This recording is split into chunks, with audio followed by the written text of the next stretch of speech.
அண்மை செய்தியை பார்த்துக் கொண்டிருக்கிறோம்.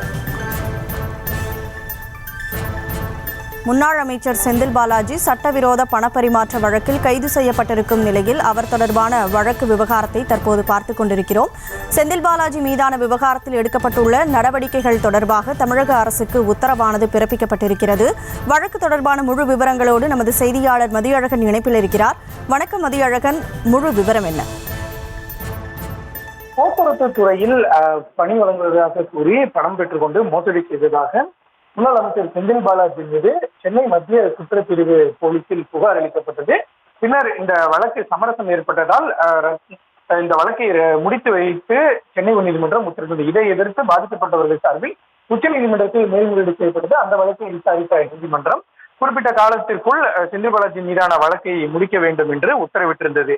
இந்த நிலையில் இந்த வழக்கில் எந்தவித முன்னேற்றமும் இல்லை என்று கூறியும் இந்த வழக்கினுடைய விசாரணை விரைந்து முடிக்க உத்தரவிட வேண்டும் எனவும் செந்தில் பாலாஜி மீது புகார் அளித்தவரில் ஒருவரான ஒய் பாலாஜி என்பவர் உச்சநீதிமன்றத்தில் மனு தாக்கல் செய்திருந்தார். அந்த மனு இன்றைய தினம் நீதிபதி அபய் சோகா தலைமையிலான அமர்வில் விசாரணைக்கு வந்தது. அப்பொழுது தற்போதைய சிறப்பு வழக்கறிஞரை மாற்ற வேண்டும் என்று வாதிடப்பட்டது.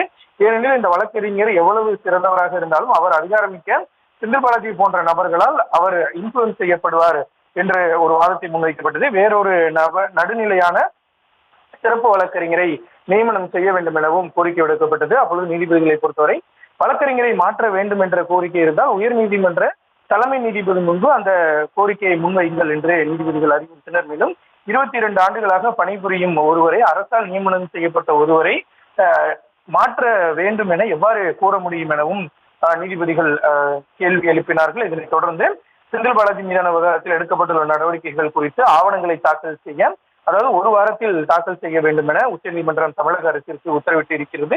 மேலும் வழக்கு விசாரணையை செப்டம்பர் 2ஆம் தேதிக்கும் நீதிபதிகள் ஒத்திவைத்திருக்கிறார்கள். மேலும் இந்த செந்தில் பாலாஜி விசாரிக்க அனுமதி கோரி ஆளுநரிடம் விண்ணப்பித்துள்ளதாகவும் அதற்கு அனுமதி இல்லை, இன்னும் கிடைக்கவில்லை என்றும் தமிழக அரசு சார்பில் தெரிவிக்கப்பட்டது. இதனையடுத்து ஆளுநரிடம் சமர்ப்பிக்கப்பட்டுள்ள ஆவணங்களின் நகல்களை ஒரு வாரத்தில் சமர்ப்பிக்க வேண்டும் என்றும் இந்த வழக்கில் நியமனம் செய்யப்பட உள்ள சிறப்பு அரசு வழக்கறிஞர் பெயரையும் பிரமாண பத்திரமாக தாக்கல் செய்ய வேண்டும் எனவும் தமிழக அரசுக்கு நீதிபதிகள் உத்தரவிட்டனர்.